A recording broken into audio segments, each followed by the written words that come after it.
Kita memulai pembahasan ini dalam seri cinta ya. Jadi ini kan ada 4 istilah ya, dan ini bukan untuk kita compare di dalam pengertian apa ya, dikompetisikan gitu ya, mana yang paling alkitabiah, ya mana yang non alkitabiah, dan mana yang lebih tinggi, mana yang paling low dan sebagainya. Ya konsep seperti itu rada nggak menarik kali ya Syekh, karena kita mencoba lihat keempat konsep ini nuans ya, maksudnya ya, yang kadang-kadang juga bahkan bisa dipakai secara bergantian.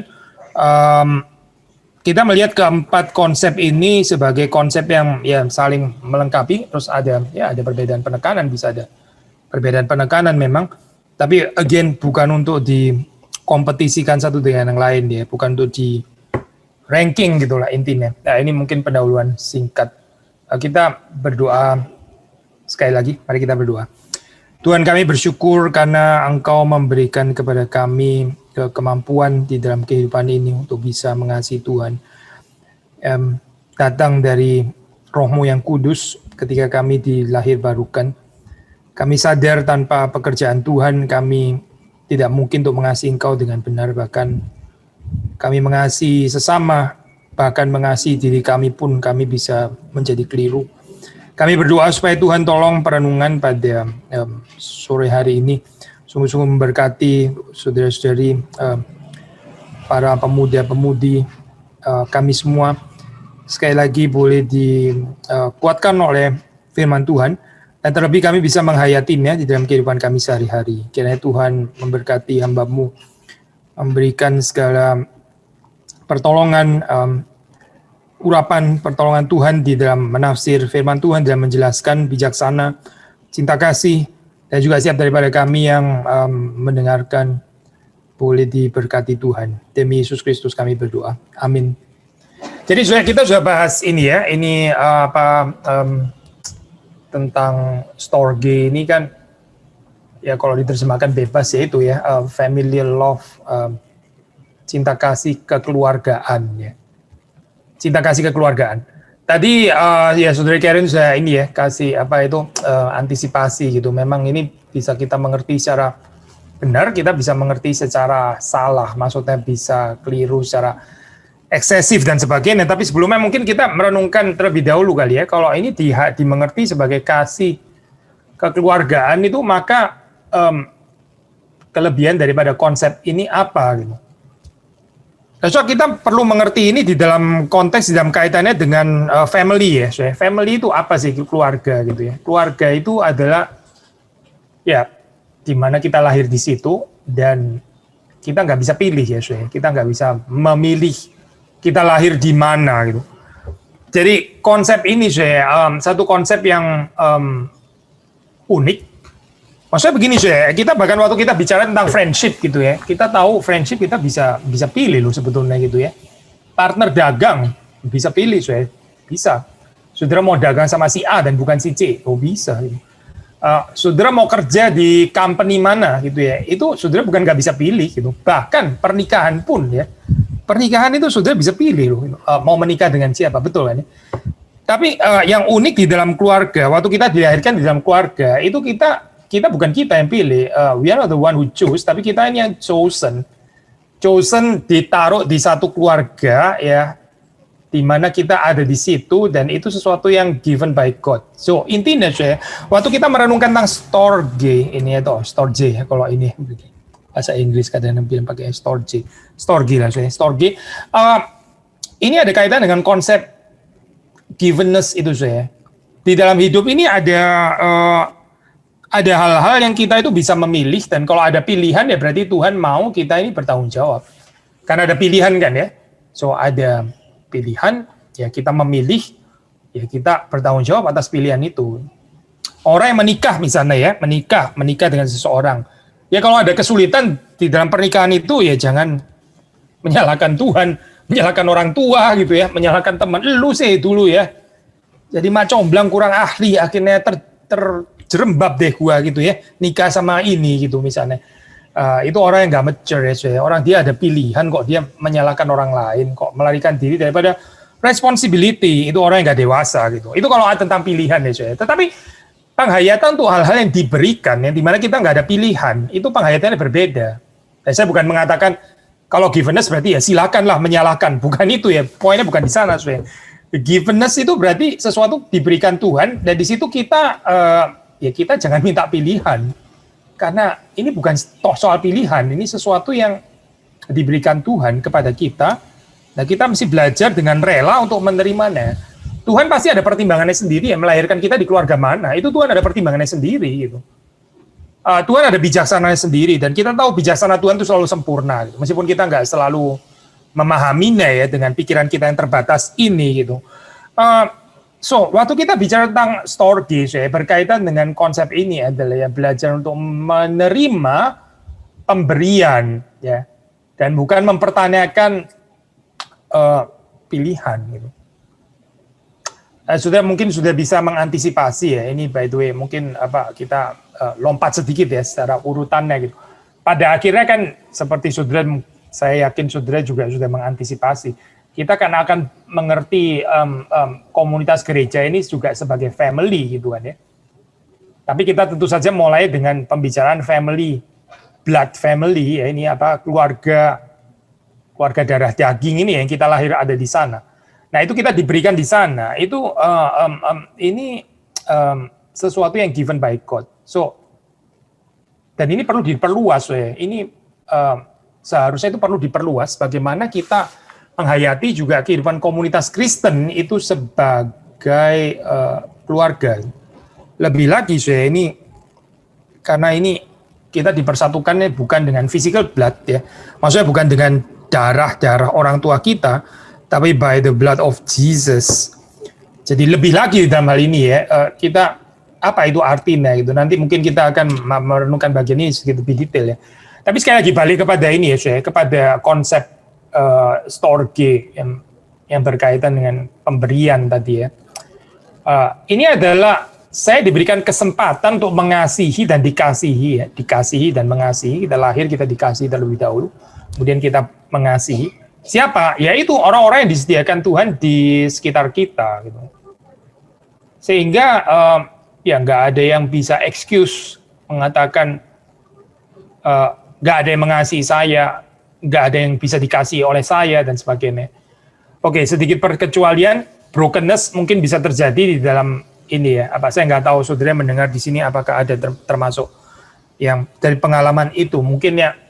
Katakanlah keluarganya tidak menginginkan dia sampai ditaruh di panti asuhan atau zaman dulu itu ditaruh di pintunya biara, monastri dan sebagainya, terus diambil oleh ini ya biarawan atau biarawati atau bahkan biksu dan sebagainya.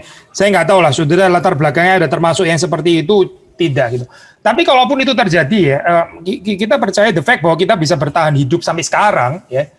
The fact bahwa saudara bisa mendengarkan ini ya, PA pada hari ini kan berarti kita bertahan hidup sampai sekarang.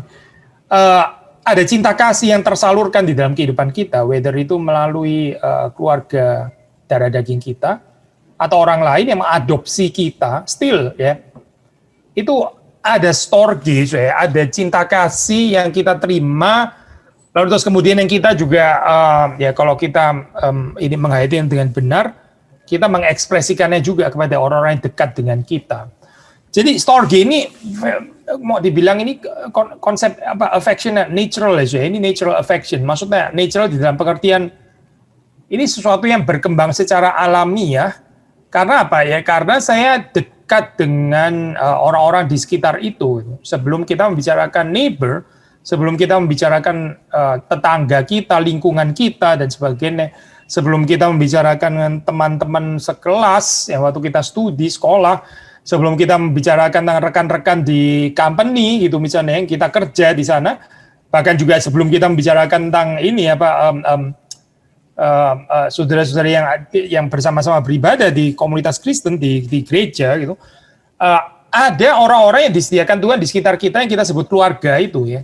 Again, whether versi adopted atau memang kita berada di tengah-tengah keluarga kita gitu. Jadi waktu kita merenungkan bagian ini ya, ini satu cinta kasih yang memang bertumbuh dengan sewajarnya, dengan alamiah, Dan yang indah daripada storge ini adalah ini bertumbuh melalui berjalannya waktu. Storge ini nggak bisa instan, saya nggak mungkin gitu. Saya ambil contoh sederhana ya. Kenapa kalau anggota keluarga saya meninggal, misalnya gitu ya, anggota keluarga saudara meninggal, saudara bisa sedih sekali gitu ya. Tapi kalau misalnya yang bukan keluarga kita meninggal, kita nggak terlalu sedih. Ini observasi sederhana lah ya, saya. Kenapa? Ya karena ada storge, saya. Karena ada storge. Karena ada kedekatan itu, ya, maka kita bertumbuh secara wajar, secara lumrah, secara alamiah, ya, cinta kasih kepada orang-orang yang dekat dengan kita. Ini berkat Tuhan ya, saya. Jangan dilihat sebagai terlalu negatif gitu ya, misalnya. Gak bisa kayak begini, kurang Kristen. Mestinya kita sama-sama berduka, meskipun yang di Afrika yang mati. Sebentar, ini kayaknya ajaran kayak gini. Too idealist to be true gitu. Kita bicara yang sederhana aja ya. Kalau anggota keluarga kita meninggal, ya kita pasti lebih sedih daripada anggota keluarganya orang lain. Ini wajar kok gambaran seperti ini. Gitu. Tapi pertanyaan kenapa seperti itu? Ya jawabannya ini saya, karena ada storge gitu. Yang lebih dalam lah, at least ya dalam hal ini ya. So yang mau kita katakan adalah storge itu bertumbuh secara alamiah, secara wajar ya, secara lumrah.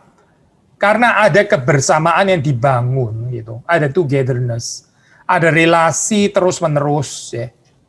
Sehingga, kalau kita misalnya ini mengantisipasi pembicaraan dalam komunitas Kristen yang seharusnya juga menjadi keluarga, ya.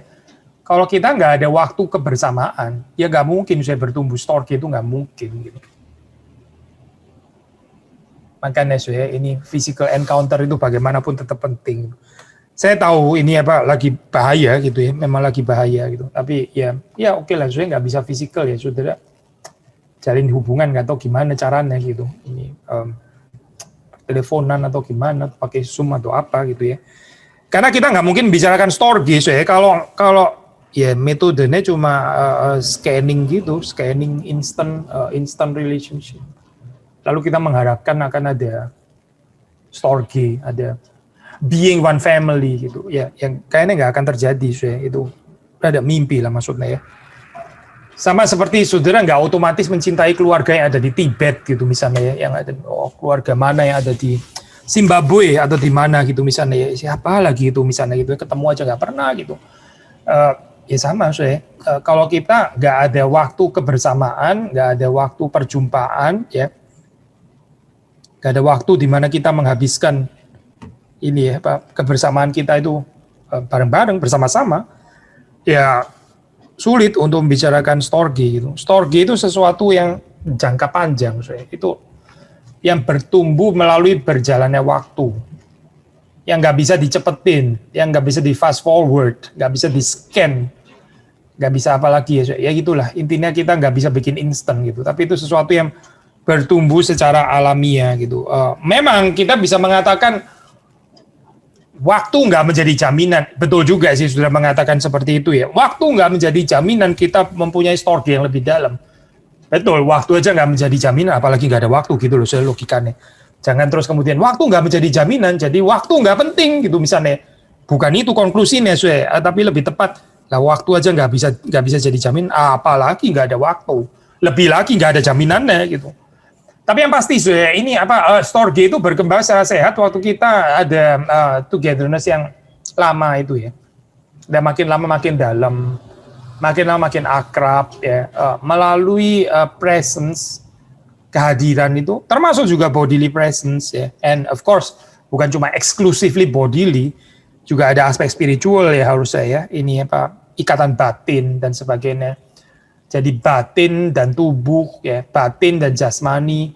Lalu dari kebersamaan itu bertumbuhlah storge di dalam hal ini ya. Karena memang kita ini hidup bukan tanpa keluarga. Nah, balik lagi kalau kita membicarakan tentang keluarga, kalau kita bicara tentang ini ya, keluarga, selain tadi kita masih belajar untuk accept givenness, keterberian yang dari Tuhan, kita tahu di dalam keluarga itu juga yang unik. Ya kita nggak selalu cocok, nggak selalu cocok. Kita ada waktunya kita konflik juga kan ya. Ada waktunya kita fight. Tapi yang namanya keluarga ya, kita ya harus tetap serumah gitu. Bagaimanapun harus tetap serumah. Itu namanya keluarga ya. Ada keindahan ya, ini ikatan ini, ikatan covenantal. Ini bukan kontraktual gitu. Ini bukan ikatan like and dislike. Ini bukan ikatan kerasan nggak kerasan gitu misalnya ya. Misalnya hari ini kita tersakiti oleh siapapun, nah misalnya entah oleh orang tua kita atau tersakiti oleh saudara kita, terus langsung tersakiti, langsung packing, angkat koper gitu misalnya ya, keluar gitu misalnya. Ada sih yang kayak gitu ya, itu kanak-kanak sekali gitu ya. Bertengkar keluar, ntar ke hotel gitu ya. Atau kemana gitu ya, 2 bulan baru balik gitu. Lucu sekali kayak gitu ya, ngapain 2 bulan di luar itu. Tapi kalau kita rada waras ya, itu nggak seharusnya terjadi kan ya. Maksudnya begini konflik itu ya, siapa sih bisa menghindari konflik di dalam keluarga ya. Di dalam keluarga ya ada konflik, ada gesekan dan sebagainya. Tapi yang menarik di dalam keluarga itu ada gesekan, nggak ada gesekan ya, termasuk kadang konflik. Ya sudah, kita belajar tetap satu rumah, satu atap gitu, one household. Ini yang indah ya, Jadi dalam kehidupan kita ini kita terlalu sovereign ya, tanpa aspek family gitu. Sehingga akibatnya ya itu nggak ada storge gitu. Storge itu jadi tipis sekali. Karena sedikit-sedikit waktu kita kesel sama orang, kita tersinggung sama orang, kita unfriend gitu ya. Unfriend-nya bukan cuma di medsos, unfriend beneran in real life gitu ya. Unfriend gitu ya. Ketemu sebentar, dia ada di sana nih, di bagian apel. Kita mendingan beli daging dulu deh gitu ya, jangan ke bagian apel gitu. Karena dia lagi di bagian apel gitu. Jadi kita muter ke tempat lain dulu gitu. Nggak mau ketemu nggak mau papasan gitu ya.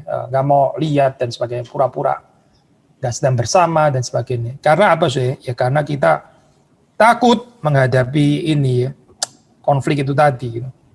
Takut untuk kita sakit, terluka dan sebagainya. Tapi kalau kita punya ini ya, keluarga yang sehat, ini menolong ya, storge ini menolong dalam pengertian apa ya? Storge ini termasuk merelativisasi ada saat-saat di mana memang kita ada gesekan, ada luka ya, dilukai dan melukai gitu. Tapi ya karena ini something yang given dari Tuhan, saya nggak melarikan diri gitu loh, saya nggak karena terluka terus kemudian saya mundur gitu ya, mundur teratur. Terus saya pilih yang lain gitu, ya itu bukan family berarti gitu. Berarti kita nggak bicara family di sini, kita lebih mirip jadi kayak nggak tahu partner dagang kali ya, bisnis partner gitu. Bisnis partner kan ya oke, sama ini kayaknya nggak untung ya sama orang ini, kayaknya dia terlalu ini lihai gitu ya. Untungnya dia kayak lebih banyak daripada saya gitu. Oke lah, saya cari yang lain saja gitu ya. Tapi family kan bukan itu deh, family kan kita nggak berpikir, aduh, papa saya ini kayaknya hidungnya kok kurang mancung gini ya. Kayaknya saya mendingan melamar ke papa tetangga kali ya. Hidungnya lebih baik kayaknya daripada ini. Terus yang ini kok agak bau ya badannya gitu ya. Mendingan saya belajar punya family, mendaftar application. Mau nggak ya dia kira-kira jadi saudara saya itu? Baunya kayaknya lebih enak daripada bau keluarga saya. Kan nggak ada sih kayak gini-gini, kan nggak ada. Ya kita terima saja gitu, termasuk juga dengan weakness-nya, dengan kekurangannya, dengan elemen-elemen yang mengganggu kita gitu, yang nggak comfortable ya untuk kita sebenarnya, nggak convenient, nggak menyenangkan lah untuk kita gitu ya. Tapi kita belajar tetap menerima gitu. Nah ini bagian daripada pembicaraan tentang storge family ya. Seharusnya itu termasuk di dalamnya gitu. Nah, kita melihat di dalam ini ya, di dalam Alkitab itu kalau sudah membaca, menarik ya ini di dalam Alkitab ini sebetulnya nggak terlalu pakai istilah ini. Ada perkecualian gitu ya, sudah gitu dipakainya itu ya terutama di dalam pengertian negatif ya. Maksudnya ini storge ya, storgos terus kemudian astorgos ya. Storge, storgos, astorgos itu kita bisa baca di 2 tempat ya. Kita baca di Roma pasal 1. Pasal 1 ini kan menceritakan dengan keadaan manusia berdosa ya. Nah, kalau sudah melihat di dalam struktur surat Roma itu kan both Gentiles and Jews, baik orang Yahudi maupun non-Yahudi ya, itu mereka semua berdosa. Terus kemudian ini gambarannya. Saya baca dari 28 saja saya. Dan karena mereka tidak merasa perlu untuk mengakui Allah, maka Allah menyerahkan mereka kepada pikiran-pikiran yang terkutuk, sehingga mereka melakukan apa yang tidak pantas, penuh dengan rupa-rupa kelaliman, kejahatan, keserakahan, dan kebusukan, penuh dengan dengki, pembunuhan, perselisihan, tipu muslihat, dan kefasikan. Mereka adalah pengumpat, pemfitnah, pembenci Allah, kurang ajar, congkak, sombong, pandai dalam kejahatan, tidak taat kepada orang tua. Lalu 31, tidak berakal, tidak setia, tidak penyayang, astorgos, tidak penyayang, tidak mengenal belas kasihan. Sebab walaupun mereka mengetahui tuntutan-tuntutan hukum Allah, yaitu bahwa setiap orang yang melakukan hal demikian patut dihukum mati, mereka bukan saja melakukannya sendiri, tetapi mereka juga setuju dengan mereka yang melakukannya. Ada aspek komunal lagi di sini ya, sudah ya, semacam family gitu ya. Tapi family di dalam kejahatan di sini. Good. Tapi yang lebih penting di sini adalah yang kita mau bahas ini ya, ini kata yang dipakai di sini kan tidak penyayang. Ada terjemahan yang ini kalau sudah buka di apa ini ESV misalnya ya, ini pakai istilah setelah foolish, faithless, kemudian heartless, ya, heartless. Astorgos diterjemahkan menjadi heartless. Ada juga yang pakai apa ini terjemahan Astorgus dipakai terjemahan ini ya without natural affection. Without natural affection ini juga terjemahan yang menarik ya. Maksudnya apa sih? Dengan ini ya dengan istilah. Jadi di sini storgina itu natural affection. Terus ini without natural affection. Maksudnya yang alamiah, yang lumrah, yang wajar saja itu nggak ada gitu loh saya. Yang normal itu nggak ada ibaratnya gitu ya. Without natural affection. Ini kenapa ya bisa terjadi seperti ini ya? Nah, kalau sudah sekali lagi ya, menyoroti storge di dalam konteks family tadi kan ya. Ya inilah keadaan orang-orang yang ya mereka nggak menghidupi seperti yang disebut dengan family itu. Jadi ini adalah orang-orang yang hidup seperti kayak nggak ada family. Hidup egois lah saya, hidup ya untuk dirinya sendiri. Nggak ada orang lain di dalam kehidupannya. Dia hidup betul-betul untuk dirinya sendiri. Berjuang untuk dirinya sendiri, bertahan untuk dirinya sendiri, survival, trying to survive, ya, highly kompetitif, gak peduli dengan orang lain, heartless, ya, merciless juga ya, gak ada belas kasihan gitu.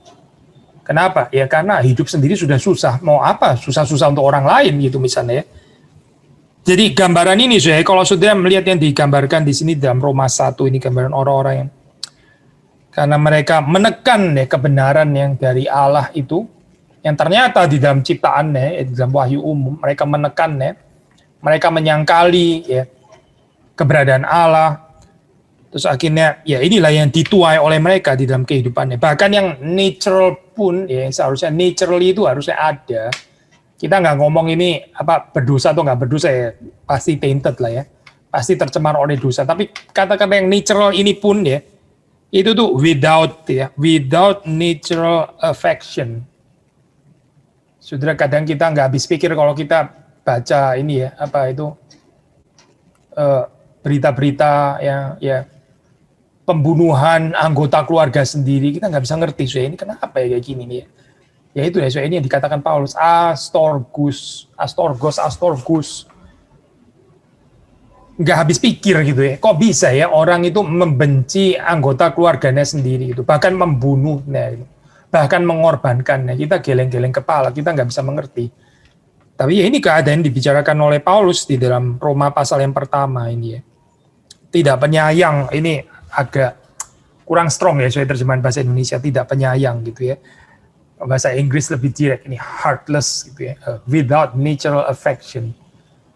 Afeksi, kasih yang natural, yang alami saja itu nggak ada gitu, saya nggak ada gitu. Jadi ini orang yang luar biasa egois ya, dia itu betul-betul hidup hanya untuk dirinya sendiri gitu, dia nggak peduli sebetulnya, yang ada itu adalah ya dia sendiri gitu. Ini orang yang egonya sangat besar gitu, jadi dia nggak ada orang lain lagi di dalam kehidupannya, without natural affection. Nah ini yang pertama saya, yang kedua kita membaca ini ya, ini Roma menggambarkan the universal unrighteousness ya, both Jews and Gentiles dua-duanya itu ya gagal gitu di dalam standar Tuhan. Lalu kemudian satu bagian yang lagi itu adalah diambil dari 2 Timotius ya. 2 Timotius, kita membaca 2 Timotius 3, kita membaca bagian ini. 2 Timotius 3. 2 Timotius 3 ayat yang ke-3. Nah ini kalau saudara pakai King James, itu pakai istilah without natural affection ya. Saya pakai di dalam ini ya. Bahasa Indonesia. Saya baca dari ayat 1 ya, 2 Timotius 3. Ketahuilah bahwa pada hari-hari terakhir akan datang masa yang sukar. Manusia akan mencintai dirinya sendiri. Nah, ini self-centered, mencintai dirinya sendiri, self-love. Dan menjadi hamba uang, ya. Cinta terhadap uang, ya. Akar kejahatan itu yang dikatakan oleh Alkitab. Mereka akan membual, menyombongkan diri. Mereka akan menjadi pemfitnah. Mereka akan berontak terhadap orang tua. Tidak tahu berterima kasih. Tidak mempedulikan agama. Tidak tahu mengasihi. Tidak tahu mengasihi. Tidak mau berdamai, suka menjelekkan orang, tidak dapat mengekang diri, garang, tidak suka yang baik, suka mengkhianat, tidak berpikir panjang, berlagak tahu, lebih menuruti hawa nafsu daripada menuruti Allah. 5, secara lahiriah, mereka menjalankan ibadah secara lahiriah tapi ya, bukan secara batinnya. Tapi pada hakikatnya mereka memungkiri kekuatannya. Jadi ini gambaran apa sih? Gambaran manusia pada akhir zaman ya. Kalau saya membaca di dalam ayat 1 itu, ketahuilah bahwa pada hari-hari terakhir akan datang masa yang sukar. Ya, pada hari-hari terakhir orang akan menjadi semakin mencintai dirinya sendiri dan ya ini saya heartless. Saya baca terjemahan yang lain ya, again dari apa ini? ESV misalnya ya. Kita baca terjemahan ESV. Ayat yang ketiga ya. Heartless, unappeasable, slanderous, without self-control, brutal, not loving good ya. Heartless ya. Ini istilah yang dipakai di sini. Jadi ESV konsisten menerjemahkan dengan heartless ya. Versi King James pakai istilah without natural affection, bagus juga terjemahan itu ya. Sounds a bit archaic, sedikit outdated mungkin gitu ya. Tapi ini terjemahannya baik. Maksudnya theologically at least ya gitu. Sudah saya jelaskan tadi ya. Dan bahasa Indonesia ada variasi dengan yang tadi ya. Ini istilahnya sama, tapi di sini pakai istilah tidak tahu mengasihi ya. Tidak tahu mengasihi. Ini juga istilah yang baik juga saya. Tidak tahu mengasihi. Sedikit mirip ya nuansanya dengan without natural affection gitu. Mengasihi ya di dalam konteks storge itu nggak ada orang nggak tahu loh seharusnya. Ya. Kecuali kita lahir di agen tadi keluarga yang super broken home atau apa ya, hopefully sih tidak gitu. Tapi katakanlah kalaupun begitu ya, tadi saya sudah bilang ada kemungkinan bisa diadopt oleh orang yang juga mencintai kita ya. Jadi manusia di dalam kehidupan ini ya, nggak mengalami apa ini namanya ya, luka terus menerus disakiti, di abuse. Nah itu baru mungkin ya, ntar waktu besar benar-benar bisa jadi psikopat gitu ya. Karena apa ya? Karena nggak ada storge sama sekali di dalam kehidupan, akhirnya jadi psikopat ya. Tapi ya kan itu perkecualian lah ya, orang-orang seperti itu ya. Kita bicara yang lebih banyak ya, yang kebanyakan orang ya, itu waktu di dalam kehidupannya, waktu dia kecil ya dia tahu apa artinya storge, atau apa artinya itu dikasihi dan mengasihi, lahir di dalam keluarga yang mengasihi, dan dia juga bisa mengasihi mereka. Storge itu bertumbuh. Ini sebetulnya nggak ada orang yang nggak tahu gitu katakanlah, kecuali again sedikit perkecualian orang jadi psikopat itu tadi ya. Ini dalam kurung lah maksudnya itu. Tetapi di sini dikatakan ini seperti itu pun juga nggak tahu gitu. Nah di sini bahasa Indonesia misalnya di ayat 2 juga ini pakai istilah yang lain, tidak tahu berterima kasih. Ini istilah tidak tahu ini bagus ya. Tidak tahu berterima kasih. Ini kalau saudara baca di dalam bagian bahasa Inggris cuma bicara ungrateful gitu ya, ungrateful ya, ingratitude gitu aja gitu. Tapi kalau bahasa Indonesia itu ada nuansa yang indah waktu kan. Tidak tahu berterima kasih. Maksudnya apa sih? Orang itu harusnya tahu ya berterima kasih gitu. Apalagi kita orang timur. Orang timur harus paling ngerti apa artinya terima kasih gitu kan ya. Jadi ini terima kasih aja nggak tahu gitu, nggak tahu terima kasih ya, keterlaluan gitu loh maksudnya saya. Sama ya, di dalam nuansa yang sama dikatakan tidak tahu mengasihi, tidak tahu mengasihi dalam kurung ini storge. Siapa sih di dunia ini nggak ngerti storge gitu? Karena kita hidup di dalam keluarga. Tapi ini nggak tahu mengasihi, berarti ini pun dia nggak tahu, ini pun dia kehilangan ya. Sudah saking kerusakannya gitu. Jadi ini keadaan akhir zaman ya dikatakan seperti ini gitu. A challenge ya untuk kita semua. Again, kita nggak kebal saya, sudah jangan pikir ini pasti bukan saya lagi. Kita nggak kebal di dalam satu keadaan yang akhirnya makin mencintai diri gitu ya. Terus kemudian kita nggak peduli pada orang lain ya. Waktu kita menerima pemberian pelayanan daripada orang lain, kita bilang ya kita memang entitled, wajar-wajar saja saya mendapatkannya gitu kan ya, atau berterima kasih akhirnya gitu. Atau ya ini tidak tahu mengasihi, padahal harusnya manusia itu tahu ya apa artinya dikasihi dan mengasihi. Jadi dua bagian ini saya kalau sudah membaca di dalam firman Tuhan ya, itu istilah storge dipakai secara negatif astorgos, artinya itu ya without natural affection atau natural love ya, itu hilang gitu, itu nggak ada lagi.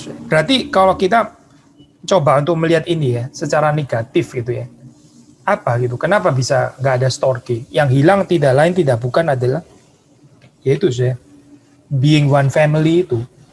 Manusia itu merasa nggak ada lagi yang disebut namanya family, itu nggak ada gitu. Bahkan family darah daging pun ya mungkin juga mengecewakan gitu. Akhirnya dia memilih untuk mengundurkan diri daripada cerita kekeluargaan itu. Keluarga saya, apa sih keluarga saya gitu. Juga rebutan warisan sama saja gitu misalnya kan ya. Akhirnya saya nggak dapat warisan misalnya begitu ya. Apa sih yang namanya keluarga gitu? Kita menjadi sinis juga dengan keluarga sendiri. Akhirnya kita ya ini lama-lama akan menjadi orang yang tidak tahu berterima kasih, tidak tahu mengasihi. Jadi dingin luar biasa. Waktu manusia itu makin lama makin menjadi dingin, makin menjadi kejam. Itu mengapa sih? Karena dia nggak mendapatkan lagi yang namanya family. Waktu nggak ada family, waktu nggak ada keluarga, ya sudah nggak ada storge. Karena storge itu extremely, jangan bilang istilah ekstrim lah ya, itu apa itu inseparably connected dengan family gitu ya, sangat berkaitan dengan yang namanya keluarga gitu. Jadi kalau kita nggak ada keluarga ya sederhana, nggak ada storge, akhirnya kita menjadi orang yang dingin itu. Nah sekarang bagaimana Tuhan tadi kita bilang ya, Tuhan tuh menyediakan kepada kita keluarga. Waktu kita lahir, kita terlahir dalam keluarga. Gak ada yang terjatuh di lingkaran kayak Mr. Bean gitu ya, gak ada keluarganya dari atas itu. Gak ada cerita itu, gak ada. Itu mitos anyway gitu. Itu lelucon gitu. Tapi yang terjadi dalam dunia adalah setiap orang itu lahir di dalam keluarga tertentu. Sehingga setiap orang itu ya naturally equipped dengan yang namanya storge. Tapi jadi persoalan adalah betul nggak sih kita menghayati family ini dengan benar? Betul nggak kita menghayati kehidupan family ini dengan benar? Kehidupan family seperti sudah tahu ya, bisa dihayati secara keliru juga. Waktu kita menjadi eksklusif misalnya ya. Pokoknya gimana yang benar pasti papa saya gitu ya. Yang benar pasti anak saya gitu. Ini siapa berantem? Anak saya. Pasti anak saya yang benar gitu kan ya. Anak orang lain yang pasti salah gitu ya. Itu anak orang lain itu nggak sopan lah, apalah kurang ajar itu. Anak saya selalu benar gitu. Storge saya. Iya storge. False storge. Ini storge kedagingan namanya gitu.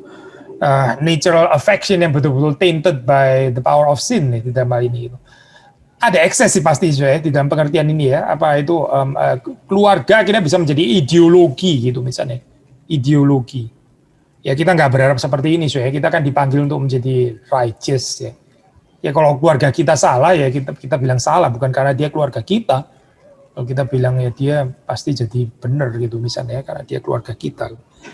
By the way ini bisa membengkak sampai kepada ini ya komunitas gereja yang dihayati sebagai one big family, tapi juga secara keliru. Pokoknya masih ke GRI itu yang benar gitu misalnya. Yang sudah nggak ke GRI lagi. Berapa benernya mereka tetap bagaimanapun salah. Kenapa salah? Karena nggak ke GRI lagi. Misalnya gitu ya. Ini penghayatan family yang luar biasa ngawur ya. Ini pembacaan yang ngawur gitu sebetulnya gitu. Ini lebih mirip bukan konsep family yang diberitakan oleh Alkitab. Tapi konsep kedagingan ya. Menghayati family secara kedagingan gitu. Itu tadi contohnya kalau kita berkeluarga ya pokoknya selalu benar adalah istri saya, suami saya, papa saya, mama saya dan anak saya, mereka selalu benar. Yang di luar itu kalau terjadi apa ya pasti mereka yang salah, bukan kita yang salah gitu ya.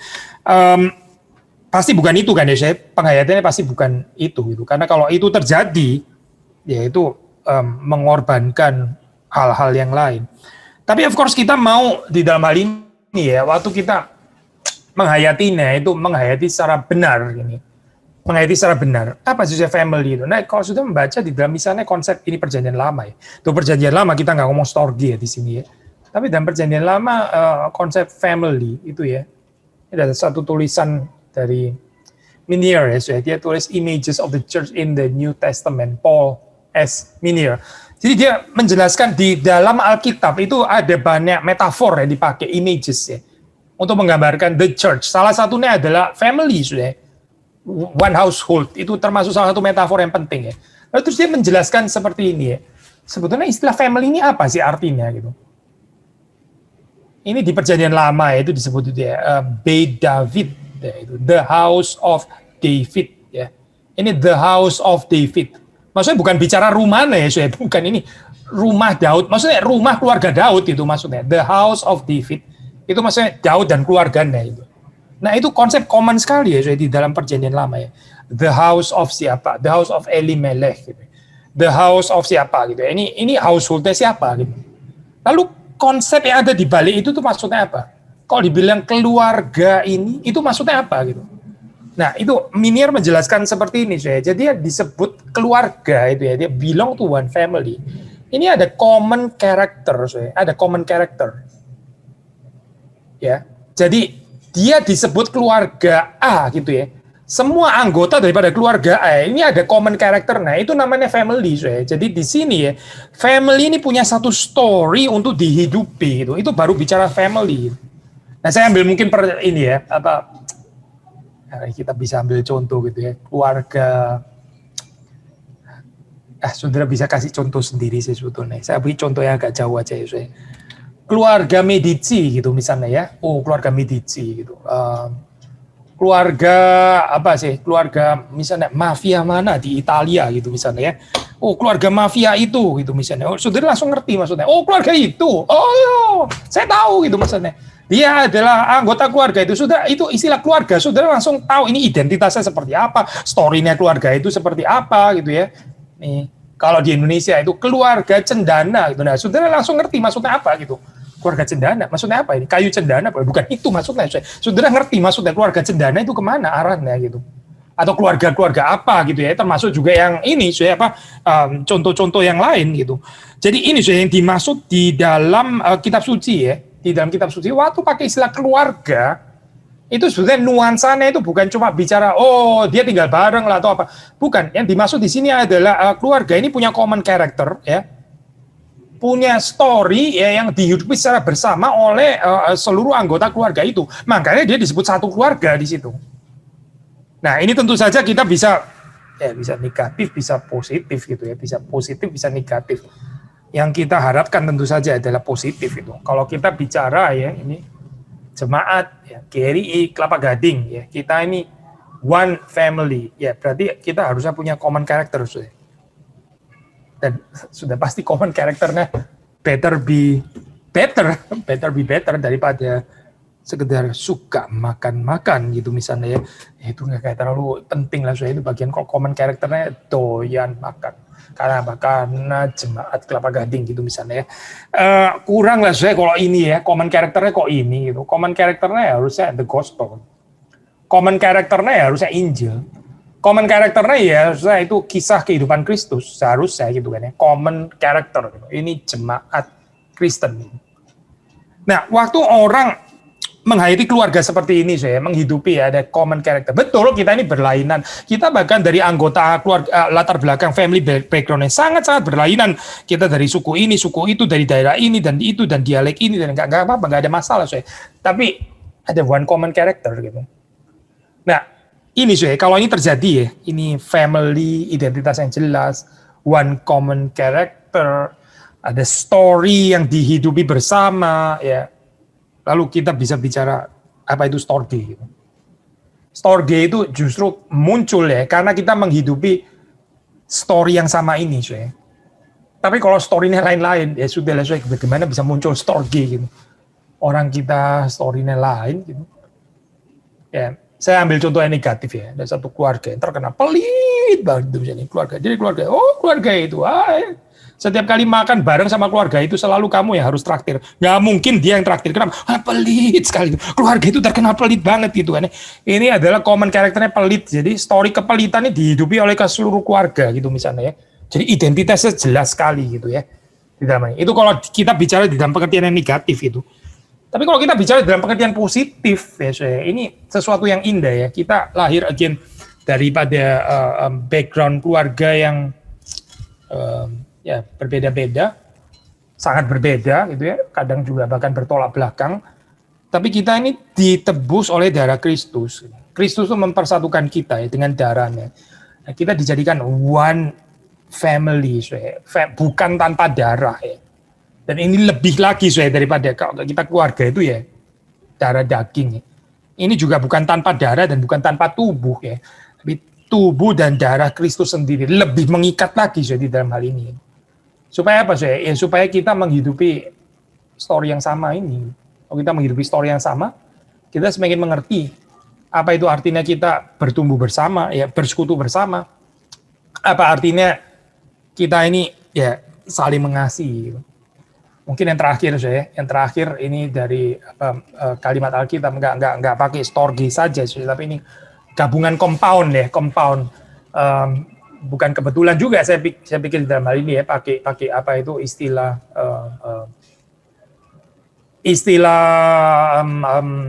storge termasuk di dalamnya, yaitu di dalam Roma 12 ayat 10 ya. Roma istilah dipakai di sini again ini gabungan antara philos and storge, philia storge, philos storge. Kita membaca di dalam Roma pasal 12 ya, Roma pasal 12. Kita membaca ayat yang ke 10. Hendaklah kamu saling mengasihi sebagai saudara dan saling mendahului dalam memberi hormat. Ya. Hendaklah kamu saling mengasihi sebagai saudara. Ya, saudara bisa ini siapa? Be kindly affection. Ya, ini again King James ini rather arkaik sih memang ya bahasanya. Tapi ada keindahannya. Be kindly affectioned.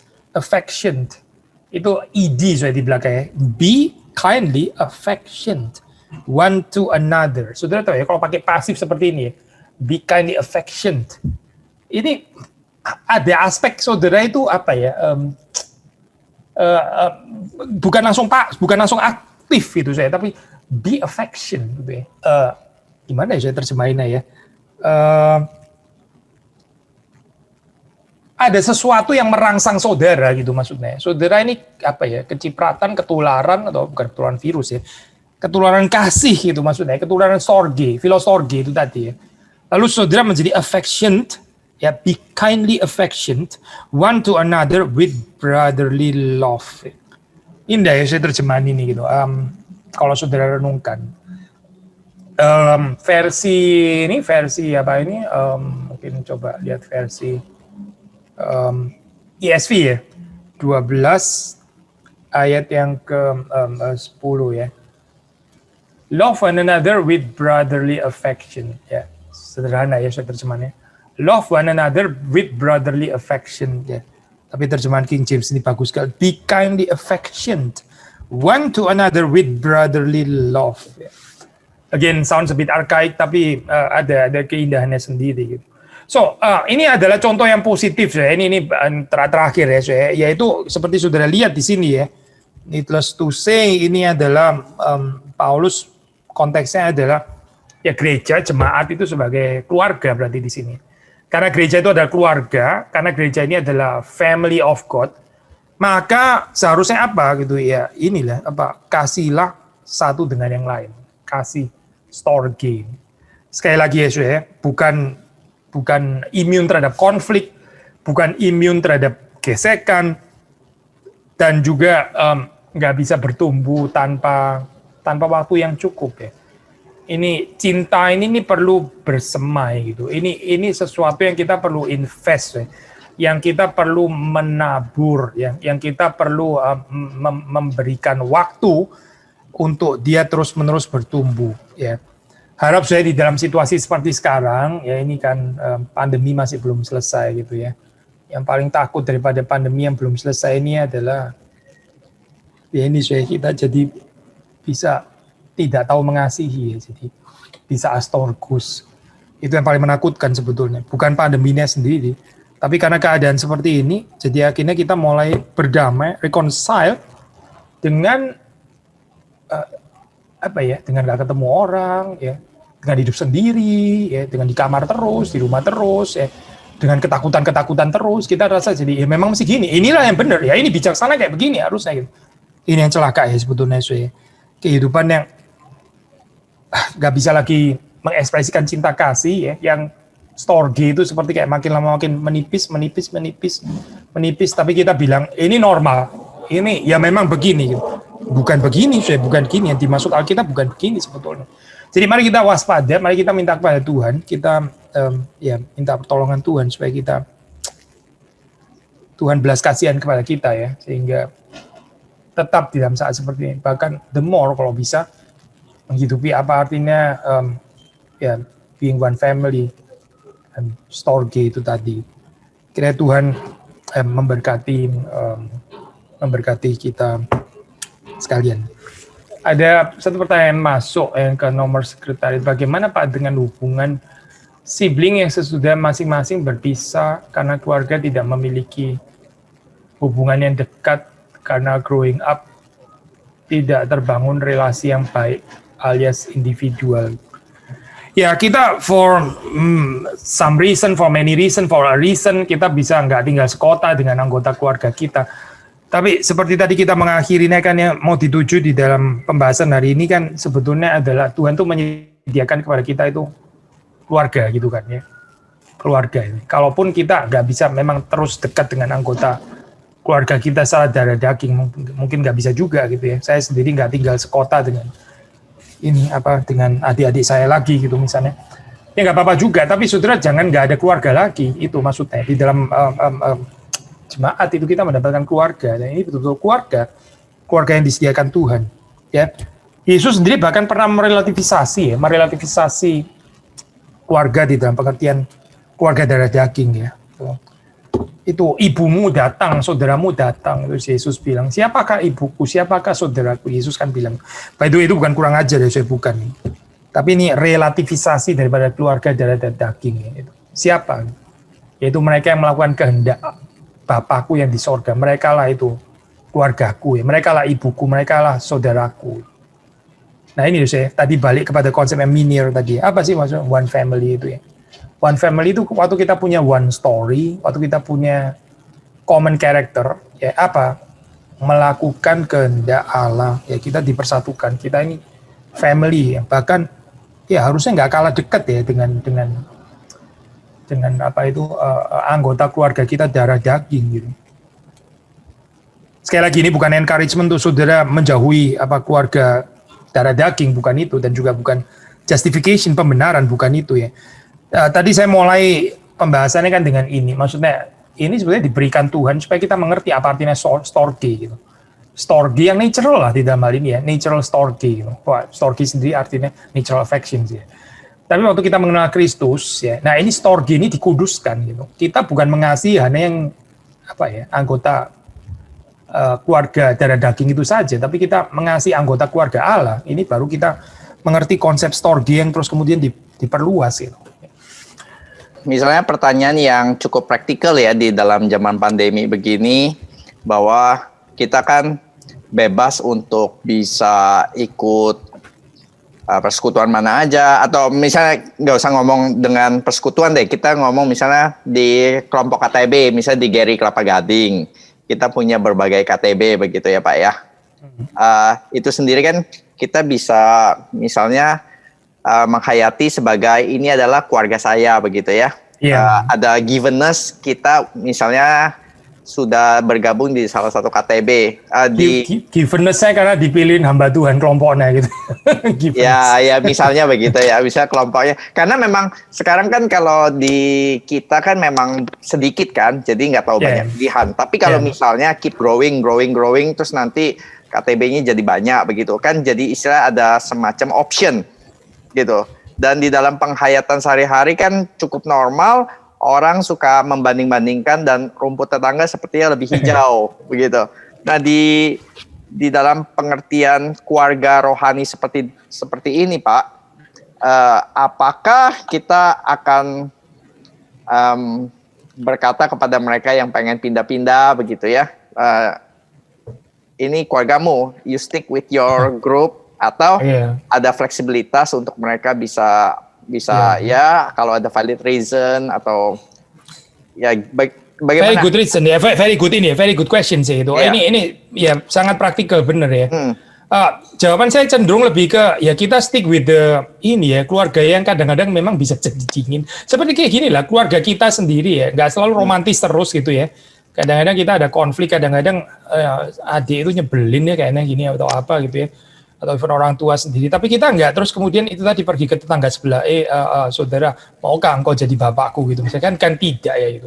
Gini loh, ini yang keindahan yang kita bisa belajar daripada konsep keluarga, termasuk storge di dalamnya ini adalah ini ya, kita bebas daripada spirit oportunistik gitu, oportunistik. Orang cari gereja juga bisa oportunistik loh gitu, oportunistik gitu ya Pak. Ya. Ini apa ya?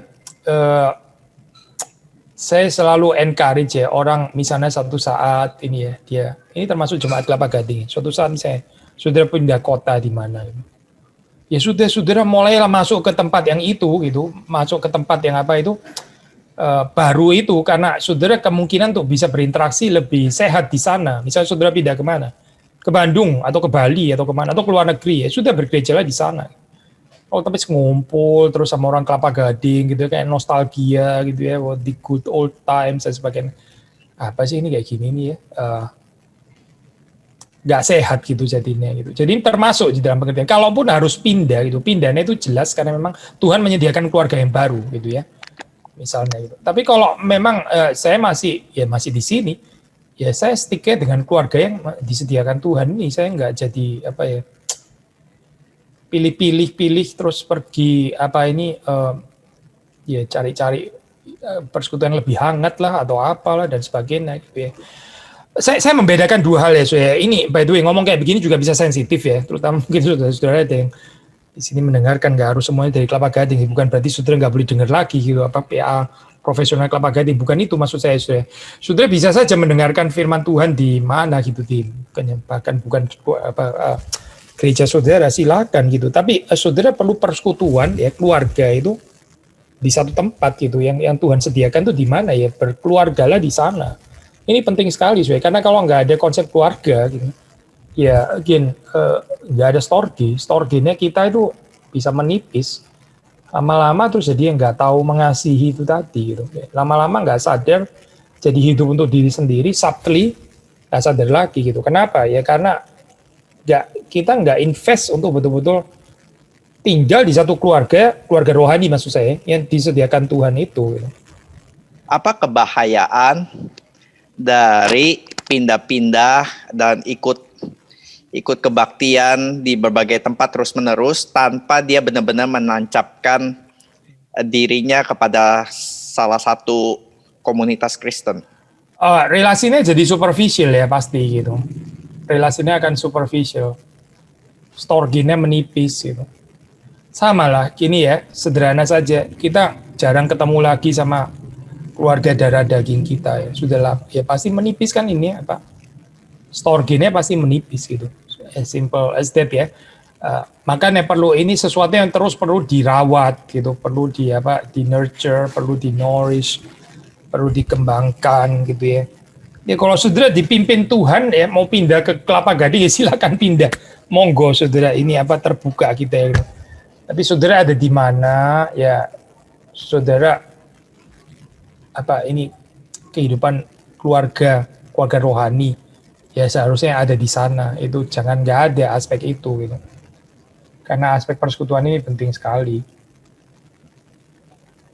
Karena kalau enggak kan kita jadi bagaimana ya? Misalnya saudara mendengarkan kebaktian, kita mendengarkan kebaktian saudara kan pasif gitu ya, menerima gitu. Oke, enggak semuanya pasif sih pasti. Kita juga ada memuji Tuhan, ada berdoa juga, betul juga. Tapi maksud saya begini, saya ada perbedaannya. Kalau saudara di tempat itu saudara beribadah, saudara juga di sana bisa melayani, ya. Saudara bisa memberi pekerjaan Tuhan di sana dan sebagainya. Ada aspek saudara menerima tapi juga membagikan gitu. Tapi kalau kita hanya menerima terus nggak ada aspek membagikannya, kita bilang nggak ada. Saya juga nggak ada kesempatan melayani seperti ini gitu. Ya kan ada yang kurang ya sebetulnya gitu. Jadi ya, renungkan lagi di bagian ini.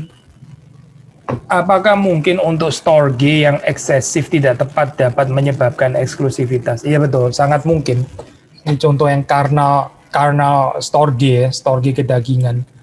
Karena sudah saking deketnya, terus kemudian nggak terbuka gitu. Komunitasnya menjadi komunitas yang nggak terbuka.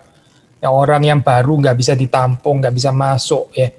Karena apa ya? Karena sudah terlalu eksklusif, sangat mungkin gitu. Tadi saya kasih contoh ada keluarga darah daging, pokoknya bagaimanapun harus selalu keluarganya sendiri yang benar. Keluarga sendiri harus yang benar, yang selalu salah harus keluarga orang lain.